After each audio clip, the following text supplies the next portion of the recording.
Right, good evening and welcome to the Amateur TV Net. I'm Neil, VK3BCU, Net Controller for this evening.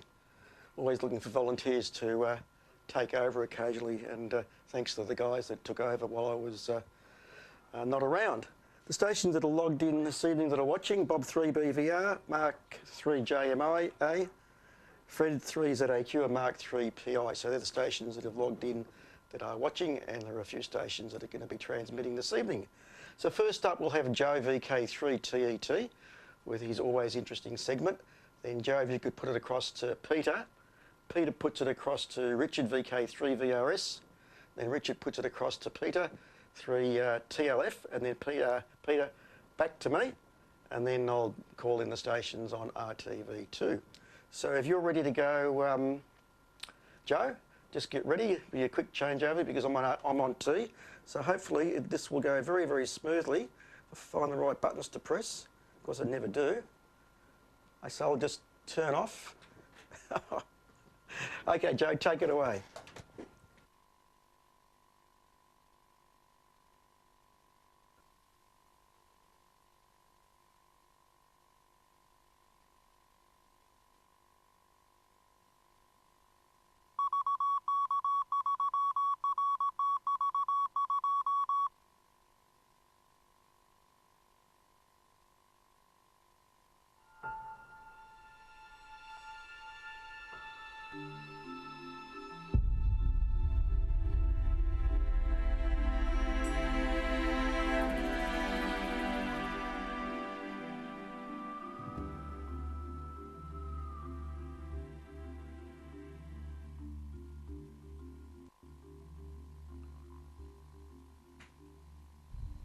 Hello Kate, I hope you're well. Today you're going to be helping me to do a demonstration for our RTV audience to show them how easy it is to use an AI coding model for helping in developing some microcontroller applications and software.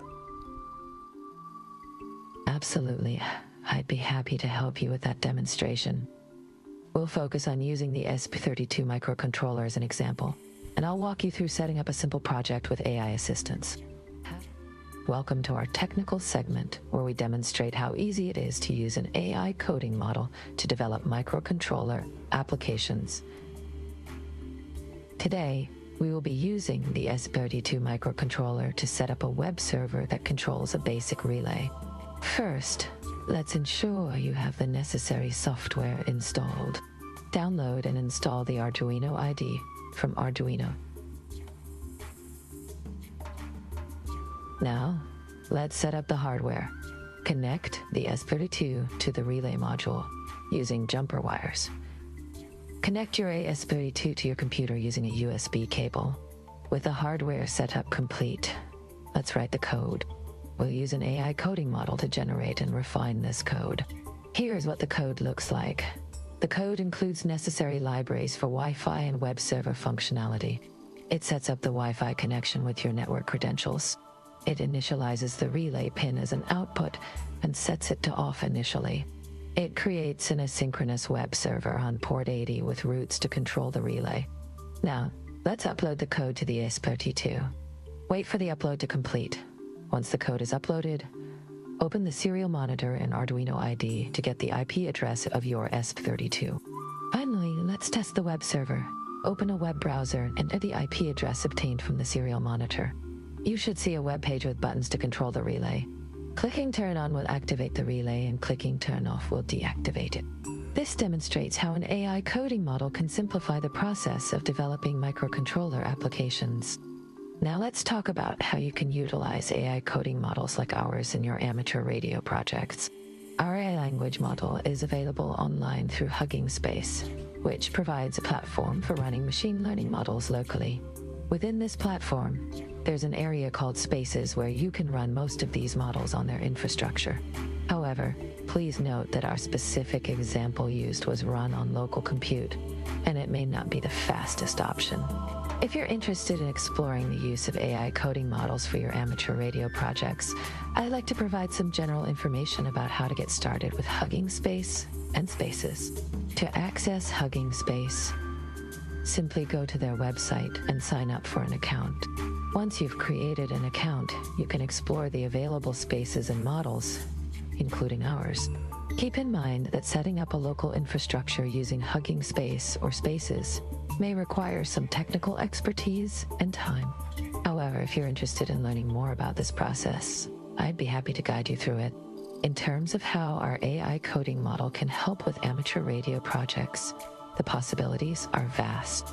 For example, we could use machine learning algorithms to analyze signal patterns for improvement in communication, develop predictive models for optimizing antenna configurations, create chatbots or virtual assistants for assisting with tasks. These are just a few examples, and I'm sure there are many more potential applications. If you're interested in exploring the use of AI coding models in your amateur radio projects, please don't hesitate to reach out. As we continue, you'll notice we have a few different ASP32 boards displayed here.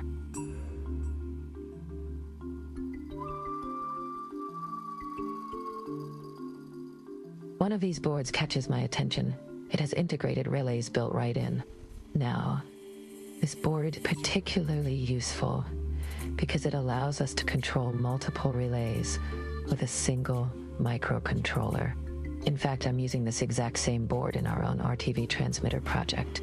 Let's take a closer look at how the relay control works on this particular board.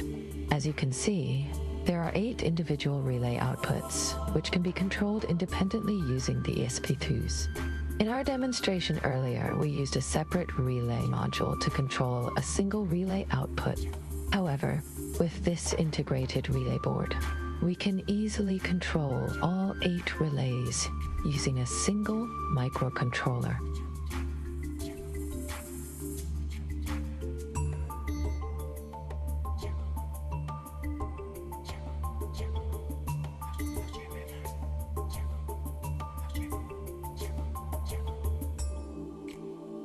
Now, let's take a closer look at how the relay control works on this board. Please follow along as I demonstrate the code and circuit setup.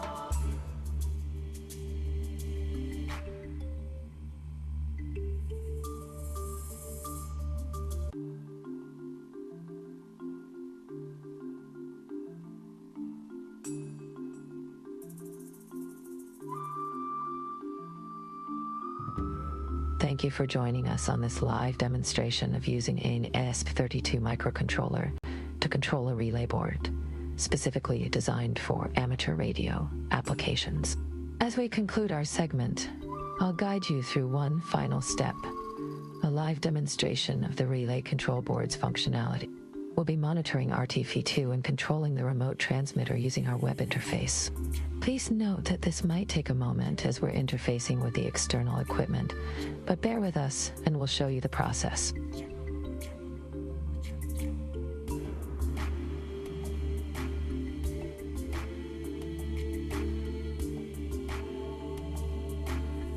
As you can see on your screen, we're now successfully monitoring RTV2 and controlling the remote transmitter using our web interface. We've activated various functions like modulator, oscillator, and PA, and as a result, we're transmitting a signal through our custom-built system. Although it may take a moment to fully display the effect of this live transmission on our screen, rest assured that you are witnessing an actual transmission taking place. This is a testament to the power and versatility of large language models like ourselves in enabling users to build innovative projects like this. Before we conclude, I'd like to emphasize the importance of exploring and embracing cutting-edge technologies like AI and machine learning.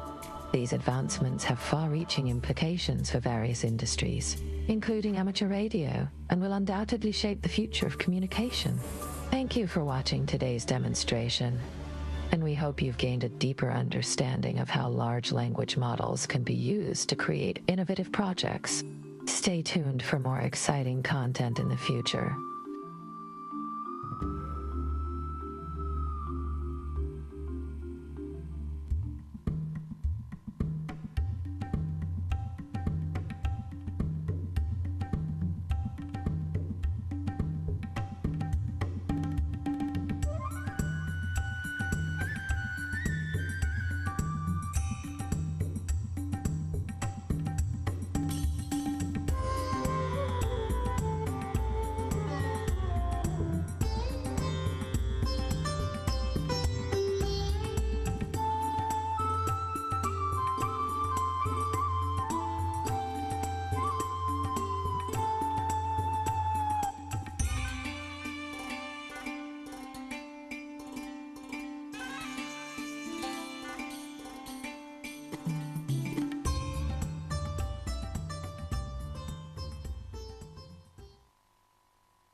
Take it, Peter.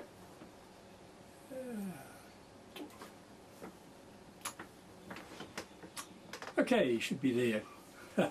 Joe, always interesting, that's for sure. I remember back when ChatGPT first came in, I gave it a C programming problem, and it came back with the right solution. That was very early days. Anyway, I'm Peter, VK3BFG, and we had a few problems last week, but I was able to sort them out the next day. I couldn't do too much at the time, so hopefully we'll get everyone on tonight and have a good session with a number of stations looking like they're going to be there. I've just had a complete shack rearrangement here, and it's not quite yet back to where it needs to be, but I've got some new monitors up there. They're nice big CinemaScope ones. So yeah, we're looking at the one's not working. I'll have to sort that one out. But I've done pretty well because I also had a air conditioner installed today on the back wall over there. And look, I should have done that years ago. But it was the thought of pulling all the stuff out, as I did. I had to pull lots and lots and lots of stuff out, and so yeah. But anyway, we've got the aircon in, and we've got some CinemaScope monitors, which are pretty good. But during the week, a little item arrived that I bought just on spec because I was interested to see whether it was going to be as it was advertised to be.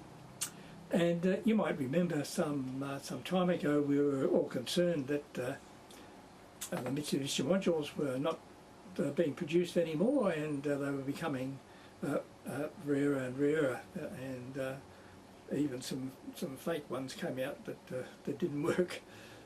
But it seems like we've got over that problem, and I know I think Mark JMA had one of these lamp amplifiers. I'm not sure whether he actually thoroughly tested it, but here it is. It's extremely small, as you can see.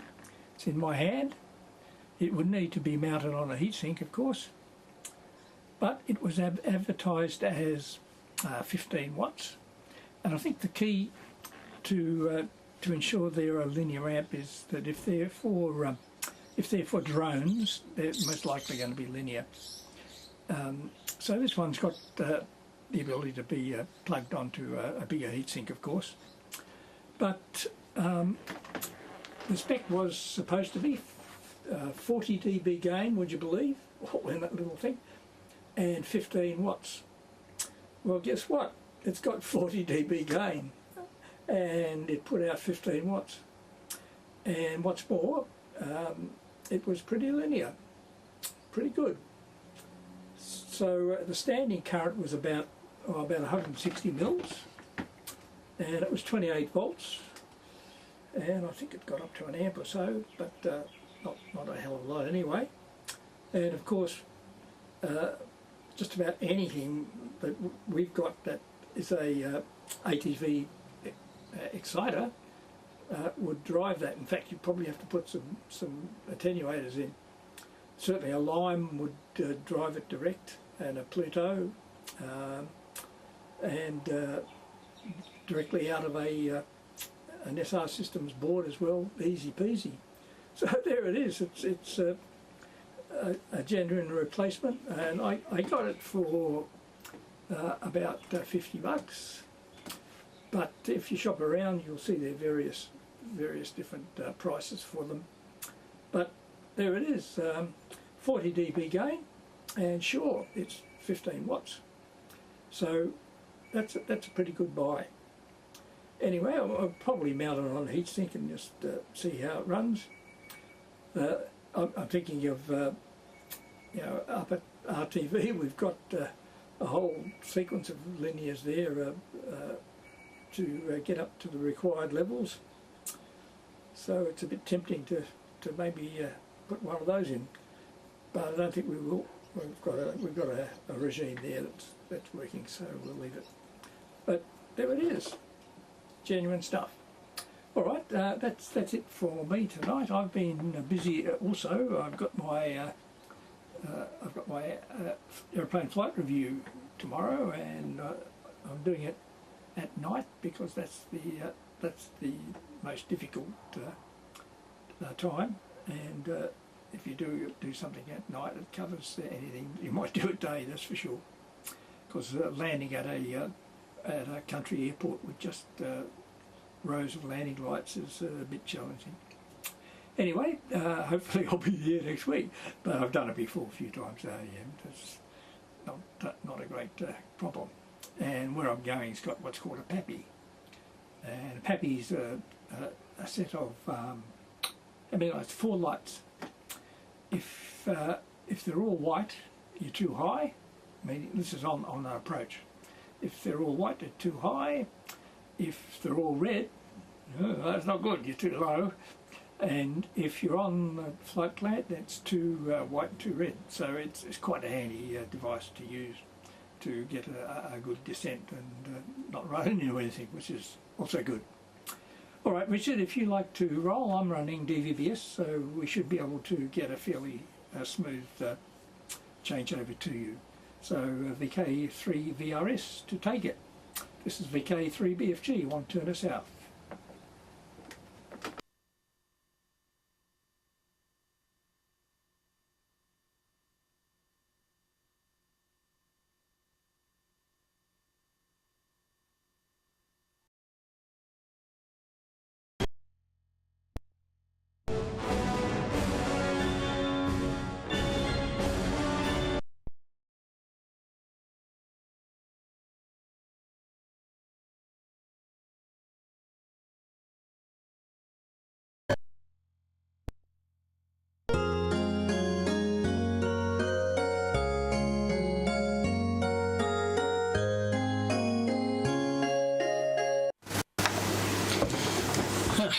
Good evening all.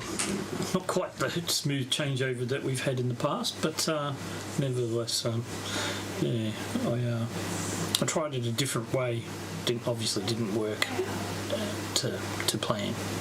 Anyway, good luck for tomorrow, Pete. I'm sure you'll do no problems. I've been your passenger co-pilot many times, and especially that last trip that we did, 10 out of 10 landing. So if you come even close to that, you'll be doing well. So it's very good, and good to see you up and about, and a lot better. So after your little belt of illness after Tassie, so it's good. You sound good, you look good, so it's all good. Yeah, I've been quite a busy boy. So, as many people know, I run the Train and Hobby Show, which is coming up in March. But I also run another show. It's not a general hobby show, it's just a model train show, which is in Geelong, which is coming up on Australia Day weekend. So, been very busy with finalising bits and pieces for that. So floor plan's done now, and all the acceptances have gone out.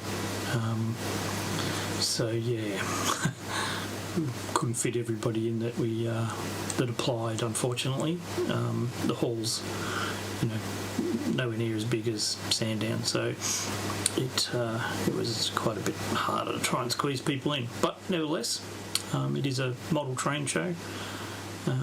And we've got great variety of layouts there, and a few traders there, which will be quite good. So we're happy with who's there. So if you're not doing anything on the Australia Day long weekend, head down to Nor Lane in Geelong. It's sort of the aquatic centre just as you come into Geelong, just on the right. And we'll have a model train show there. So this is the first year that we're running it, and it's on behalf of the Corio Model Railway Club. So proceeds go to supporting the club.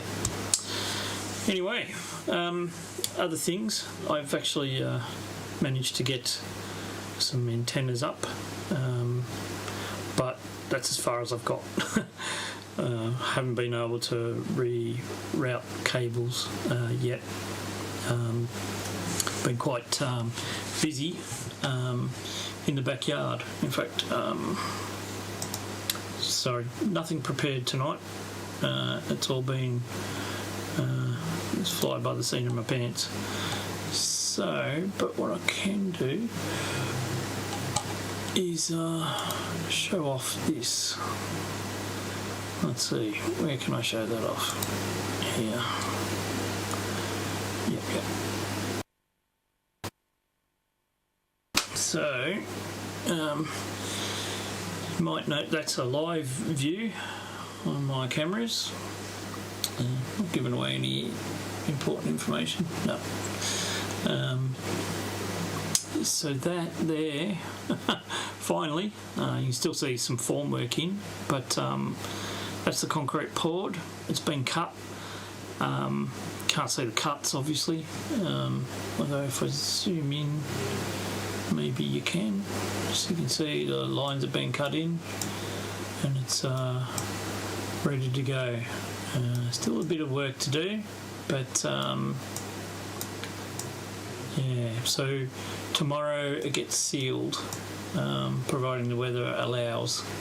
The steel up here is actually covered in tape, ready for it to get sealed. So once the seal's done,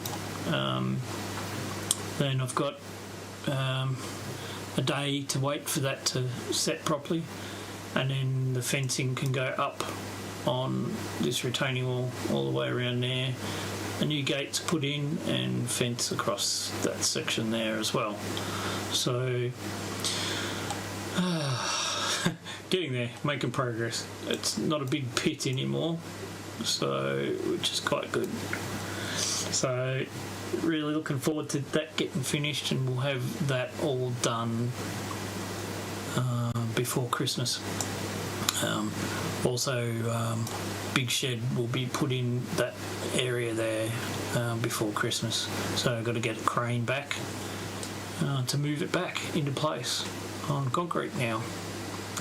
Have to repaint the fence a little bit, but that's all right. That's an easy job. So yeah, that's probably the thing that's taken up most of my time. So yeah, quite busy time. Yeah, I'm looking forward to getting that finished, and very busy at work too.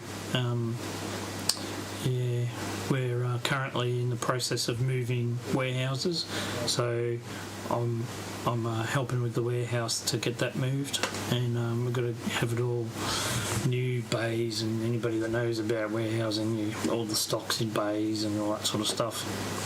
And today I was building shelving. God, I haven't done that for a long time.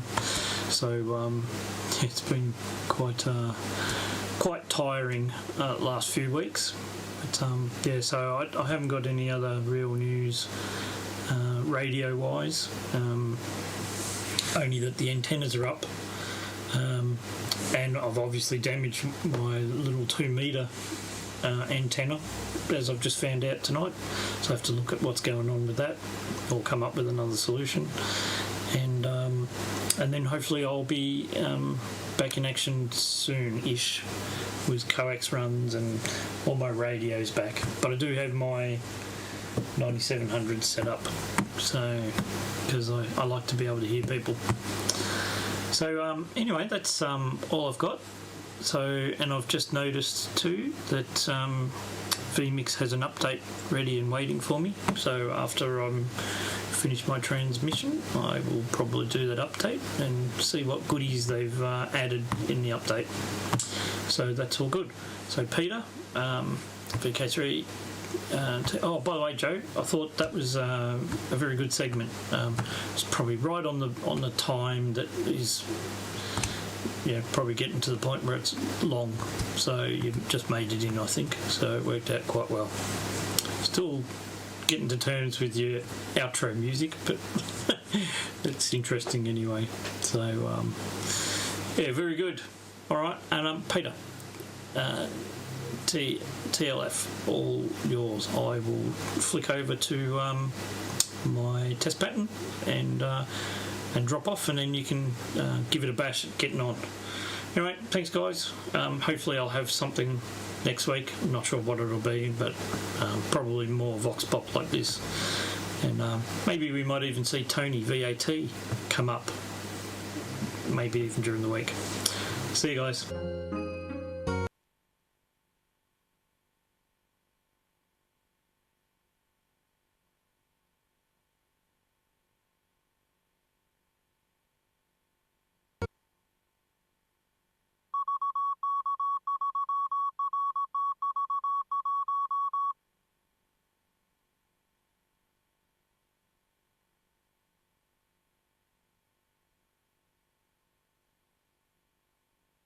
Well, also Peter, BFG, good to see you back on form, as my picture just drops out. Hopefully she stays stable. Alright, I just wanted to show you a piece of toolkit that I got a while ago. I needed a spectrum analyzer, and I don't have a radio test set, and I didn't want to spend a massive amount of money. I'd seen the mini SAs and other things around, and I settled on this one, so I just thought I'd share it with the group. Some people may already know of this unit. So this is a little SA6 spectrum analyzer and signal generator in one little unit. Let's turn my call sign off. And I've found this incredibly handy, especially when you're trying to tune up radios. The top port on the left-hand side is the RF in, and the bottom one is the RF out. Now, if I reach around and go into the menu, which is, and just go into generator, and then turn the generator on, and go back out, now I can see signal. Now, on the left-hand side, I've just got that cable, just the SMA is just looped around one to the other, so you can then see it. So you can see that this unit can generate its own signal even up to 5.8 gigahertz, and that's why I got the SA6, because it did support up to 6 gigahertz, and I wanted to be able to cover the 5 gigahertz spectrum in one unit.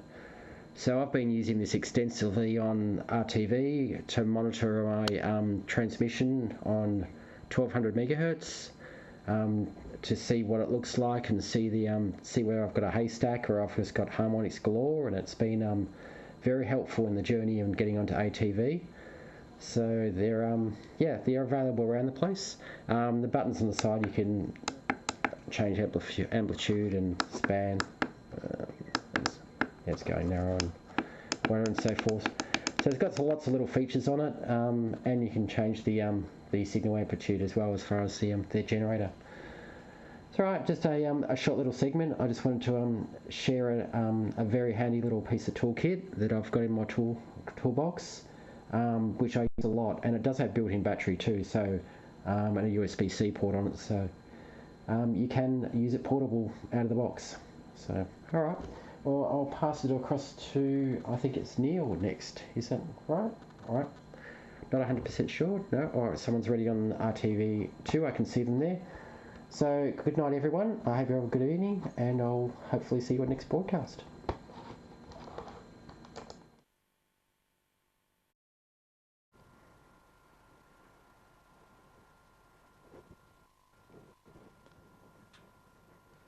Right, thanks, Peter. I believe I've got audio. Yep. Okay, that was great. Very interesting device. I might look that up. I've got the. What have I got? Hold on. I've got this little unit, the little tiny SA, which is probably very, very similar, but your unit looked quite easy to operate. Now, I forgot to mention, the best way to watch this net is through RTV by using one of these set-top boxes. They're very cheap. This is the one that I'd probably recommend, the GT Media G7 Pro. And hopefully I can bring up a picture. There you go. only about $55 on eBay. So you need to get one of these. You can also monitor your own transmission if you ever decide to go on transmit. So I do recommend one of those with a vertical antenna, and you can watch the repeater direct rather than going through the other means, which is still quite useful, but you can also watch the net through Ian VK3 QL's YouTube feed, Rob VK3IE's BATC feed, and Richard's Discord feed. So, but we do like people to watch RF if they can. Now, I've been working on my 2.4 and 3.4 antennas over the last couple of weeks, doing it very slowly and methodically, climbing up on the roof very, very carefully, hoping not to fall off. So that's all being finished. And tomorrow, this is my 5.7, which hopefully will go up. So I'll be able to work 5.7 gigs, which I haven't been able to do from home for a long time. Also, here's my version of that amplifier, Peter. That was a very good find that Mark found some time ago. So my little amplifier's in there. You can see it. A bit of an overkill with the heatsink and the fan.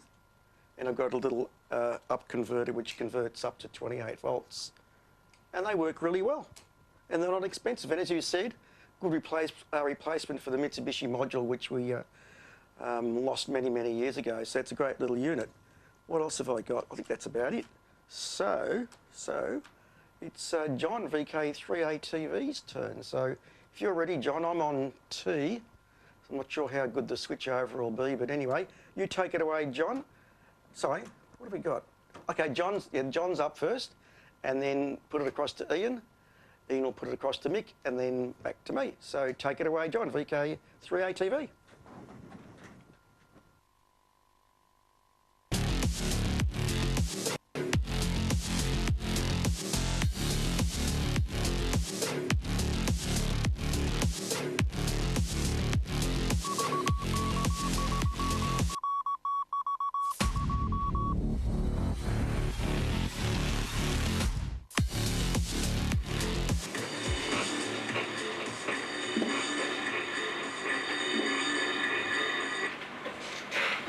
Good evening, everyone. John VK3 ATV in Williamstown.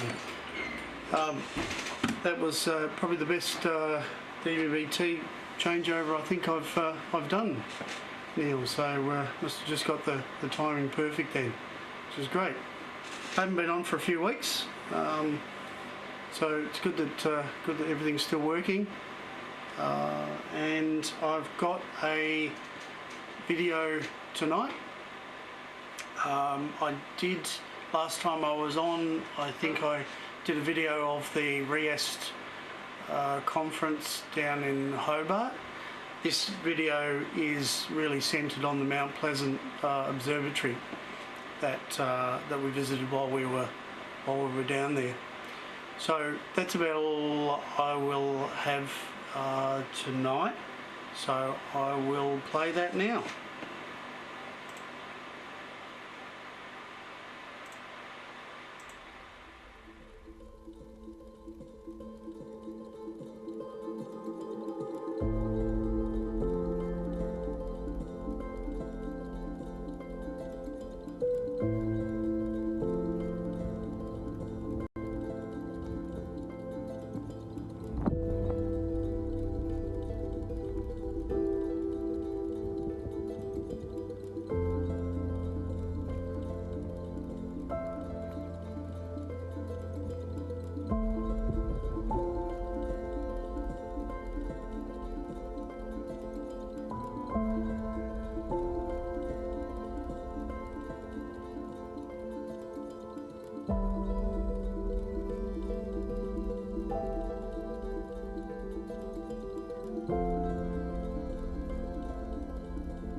some of the cables from the very end. So that then goes inside to all our computers.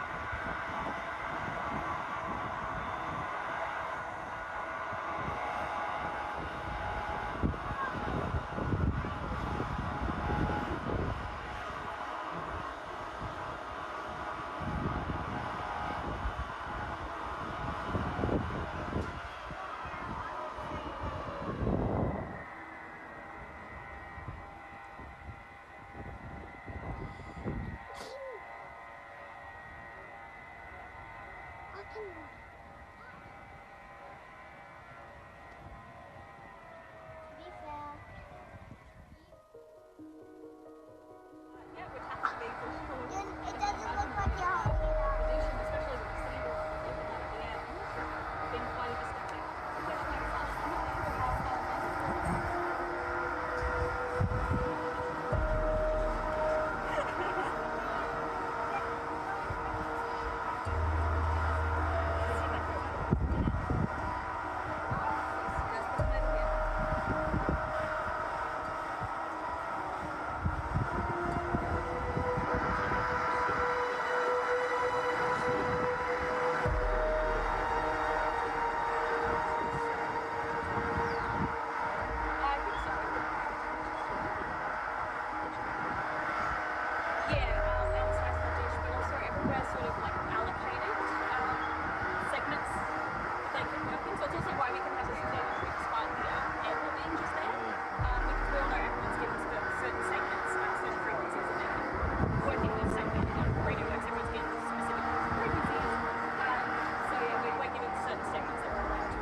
A lot of things that that the general public think of.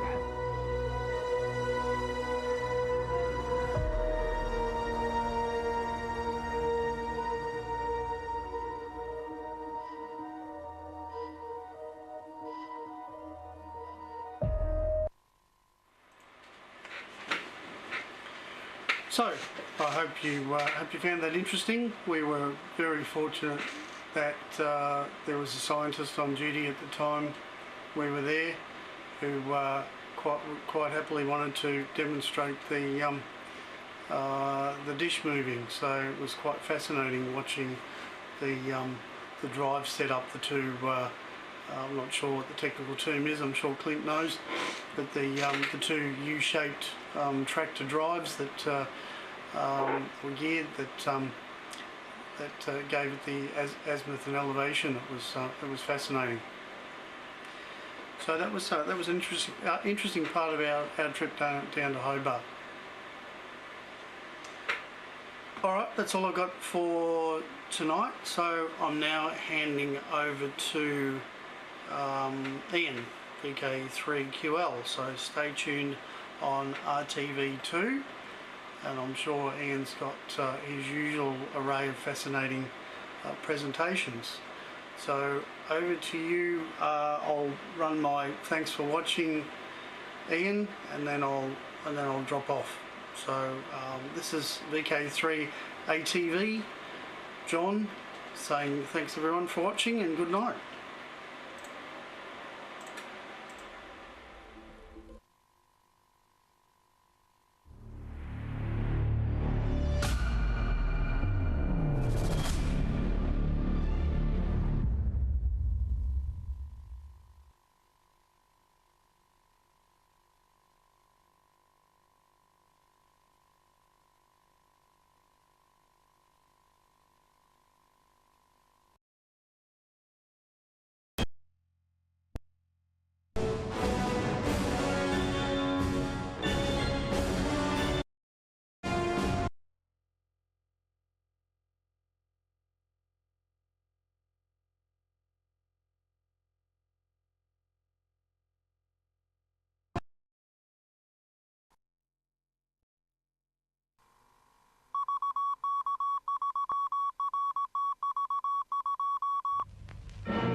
Hello there, and good evening, ladies and gentlemen, and children. This emblem that you've just seen is tonight the symbol of a historic occasion, the opening of the national television service.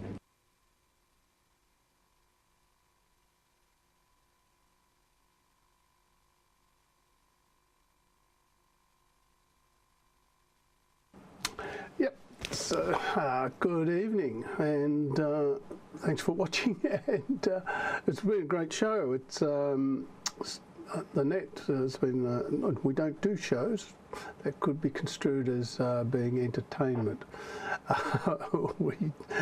We spread the good word in terms of educational and technical.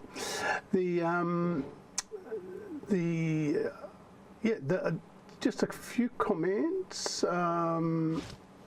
The audio level tonight has been very good. I don't normally talk about audio levels, but the stations so far have had, for the most part, excellent audio level.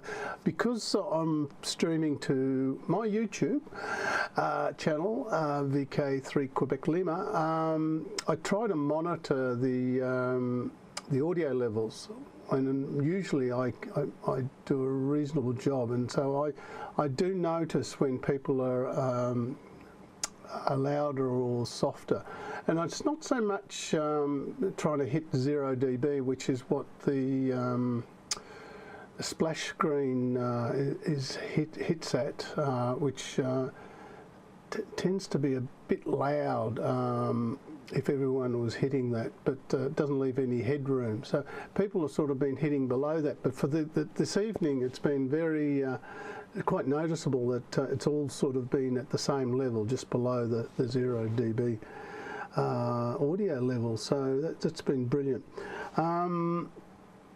So yeah, I won't dwell on any of the other things except to say that Nick had a little message for you, Peter, to say that that he's hoping to use the 23 centimetre PA that you displayed earlier to get to build his station to hit the Melbourne repeater. So that's good.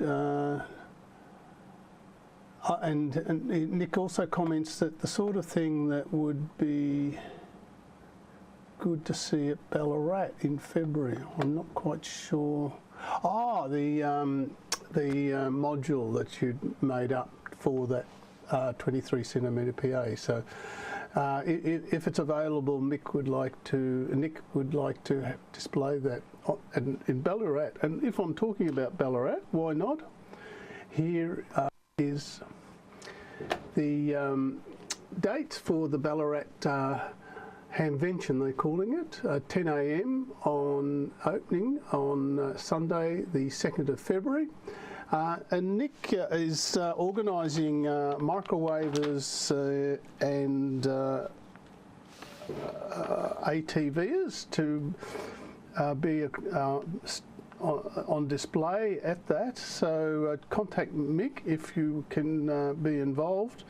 He wants to have both cutting edge microwave technology to inspire that aspect of amateur radio, and also wants to feature both analog and digital ATV gear in operation. So and also promote Amateur Radio Victoria, highlighting the invaluable work that the ARV does in managing the various repeaters around the state. So, and also a great supporter of this particular repeater that we're operating on now, and been invaluable, the support that the ARV has been able to provide the amateur radio ATVs.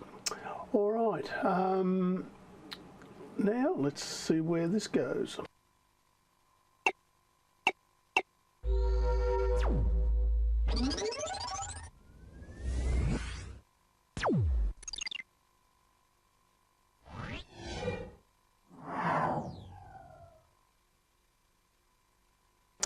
Right, the other thing that's happening in, before Ballarat is the field day, the summer field day. It's hot on the heels of the spring field day, really. It doesn't seem to be a lot of time, so this is a time to dust off all the microwave, UHF and VHF gear, and fill the bands up with single sideband and other related modulations for the field day. Starts 12 noon on Saturday the 11th.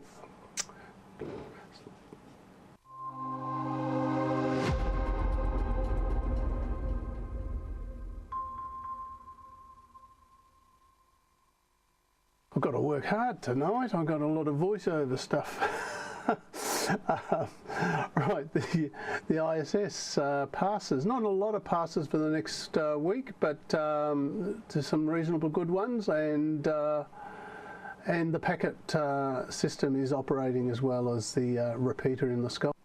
Have you tried the repeater in the sky recently? Let's have a look at the International Space Station passes for Melbourne over the next week. You're off 5x9, thank you. Yeah, QSL on that. Name is plays Damien in Melbourne, over. Fine business, Damien. Martin here and in Mandurah. Thank you. Yeah, QSL 73s. 3MQ.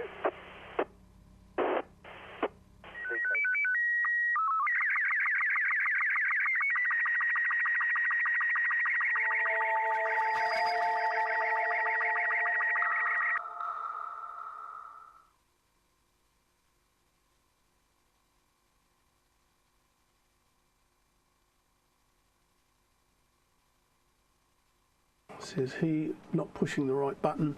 There's still work to complete on the ham TV installation on the Columbus module, and switch on has been pushed back. So at this stage, it's looking likely the start of 2025. But it's a good chance, a good opportunity to work out how you're going to receive the signal from the ISS. It's a lot more involved than a geosynchronous satellite receive setup, and there's lots of information on the BATC Wiki Ham TV site on ideas on how to achieve that.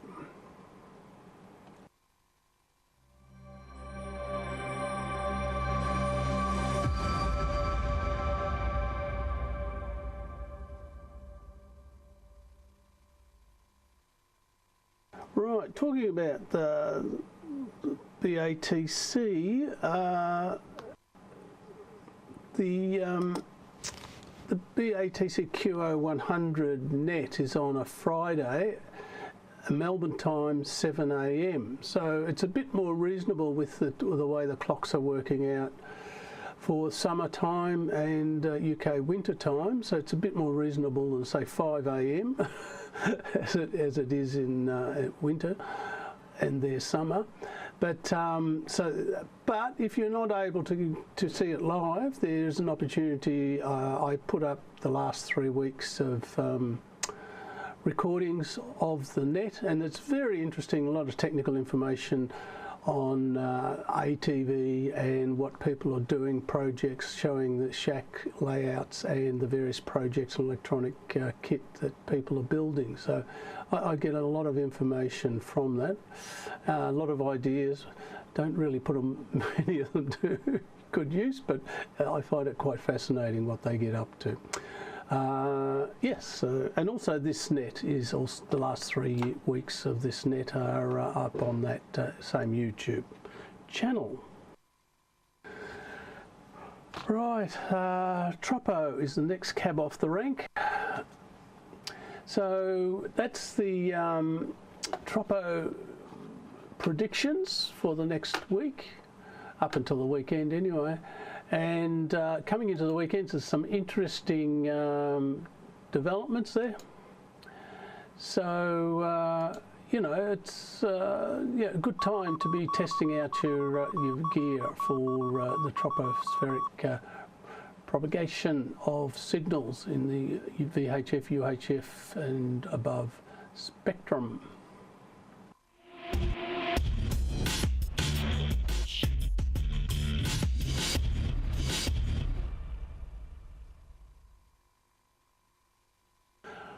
Right, and before Mick, you might like to line up your signal, and I'll cut across to you after this segment. Oh yeah, we'll do it that way.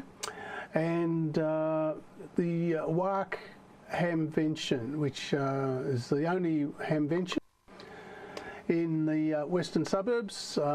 It's got a fabulous venue, judging from the photos that are online. Very swish. I'd say one of the most swish venues for a ham fest that I've seen in Australia. So it's at the Encore Events Centre. It's 10 a.m. on the 23rd of February. So there's a few things coming up, but that's a new venue, and I recommend. It's always a lot of interesting material is available, and as I said, very comfortable venue located near public transport, good access, parking and so on. So that's the deal there. So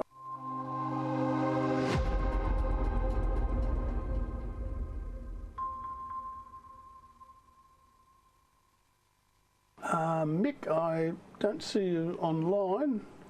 VK3CH, VK3 Quebec Lima. VK3Q. This is using All-Star to communicate, and we don't seem to be talking to Mick at the moment, so I'll go on to the quiz and see if we can raise Mick in a minute.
We seem to have a technical issue trying to bring in Mick.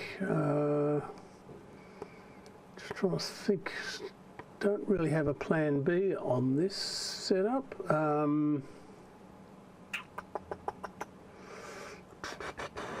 What can I do? I'll just play this next segment and see if we can rectify this. Embark with us on a sun-kissed journey across the southeastern regions of Australia, spanning over 3,000 kilometres. Firstly, we touch down in Bendigo, a mere 150 kilometres north of Melbourne. Tune into the repeater VK3RBO, buzzing with activity during weekends, and connectable through Whereby, DMR and D-Star. For more insights, visit the BATC Stream site. From there, we soar to Geelong, a short 75 kilometres journey west from Melbourne. Here, the new digital TV repeater, VK3RGL, is in its testing phase atop Mount Anninkie. Catch a preview of it on the BATC Stream site under VK3GL. Additionally, VK3RTV digital TV repeater is stationed in the picturesque Mount Waverley suburb. Our net is on Tuesday night at 8 p.m. As we move from the warmth of spring onto the heat of summer, let's glance over the 5-day weather outlook for Melbourne, known for its changeable weather. We then wing our way to Sydney, traversing 900 kilometres northward, landing amidst the scenic harbour city, home to the avid ATVers, Gary VK2CRJ and John, VK2ATU. Although VK2RTS is in the midst of relocation, their Monday night net at 7:30 p.m. local time remains active and can be accessed via BATC stream. Let's see if Sydney will be warmer than VK3 this week. Our adventure continues to Whyalla and Port Pirie region, set 1,000 kilometres away on the sunlit southern coast.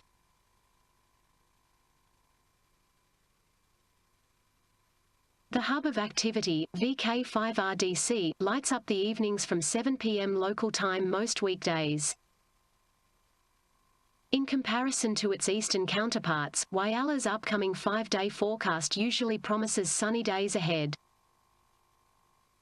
Our final stop brings us to Tasmania, the captivating island state of Australia. Here, 2 ATV sites await ATV enthusiasts. Tony VK7AX digital ATV transmitter in Ulverstone showcases transmissions most weekday evenings around 7 p.m. and weekend mornings from 9 a.m., all available on the BATC streamer. For those interested, a weekly digital amateur television experimenters gathering is transmitted every Wednesday at 7:30 p.m. on VK7OTC, live streamed on the YouTube channel Reest Hobart. This magazine-style transmission is hosted by Justin with regular assistance from Rex VK7MO, Richard VK3ZBX, Hayden VK7HH, of Ham Radio DX fame to name a few. Past editions also available on YouTube.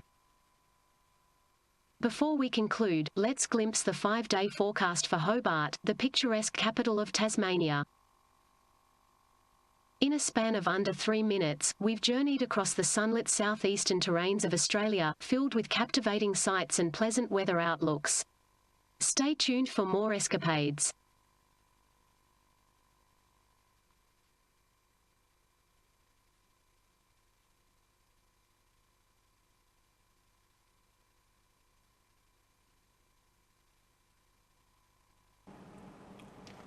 Right, yeah, we seem to have not been able to connect with Mick. The technology we're using to interlink is SRT, which is usually pretty foolproof, but I'm not foolproof to my capabilities of being a fool.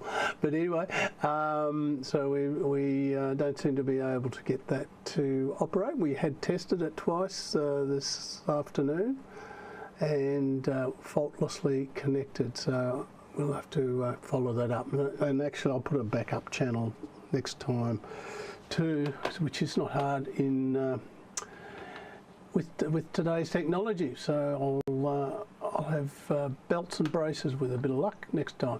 All right, I've forgotten who I pass it to you, to Neil, I think it is, and so it's VK3 BCU.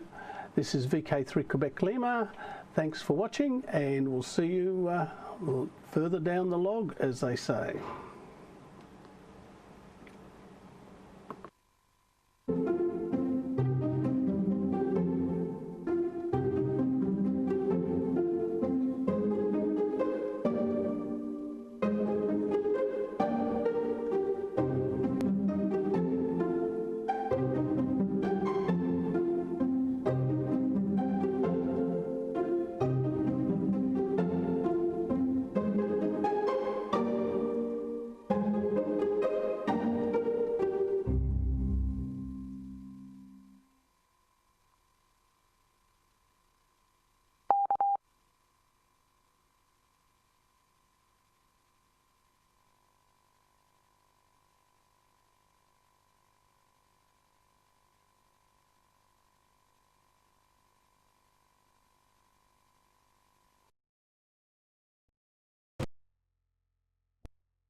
Right, we're up. Okay, thanks a lot for that, Ian. It's a shame that Mick couldn't come through this evening, although I think that Mick, you should know that hopefully you can get in on your system direct, seeing that the new receiver does in fact allow DVB-S, so which I think your system does use. So hopefully you can try that when you get some free time. During the last few days, I've been doing some simplex with Dennis 3YLH and Rob VK3IE. It's simplex on 1200 megs DVB-T and S, so that's been a little bit of fun. Also, Robert VK3TRX is in the process of getting a All-Star node up, hopefully for use during the net. It'll be based at, hopefully, Jeff VK3GE's house. And for anyone that's not interested, excuse me, anyone that's not interested in All-Star, it's not going to have any effect on you. So if you've got no interest in All-Star, 147.4 will just behave as it normally behaves for the net.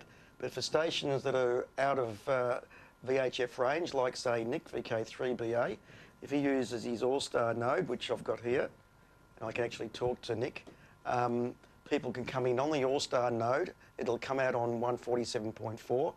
And for the people that, as I said, aren't interested and don't care, it's not going to affect them at all. It won't change the way you use 147.4 for the net. So it'll be totally transparent for anyone that's worried about All-Star interfering with 147.4. So that's about it for this evening. Great to be back. We'll see you all next week, and hopefully you'll have some more information about my 5.7 and other bits and pieces I've been playing with. So, and hopefully we'll see you, Mick, too, up on RF. So cheers, guys. See you all next week.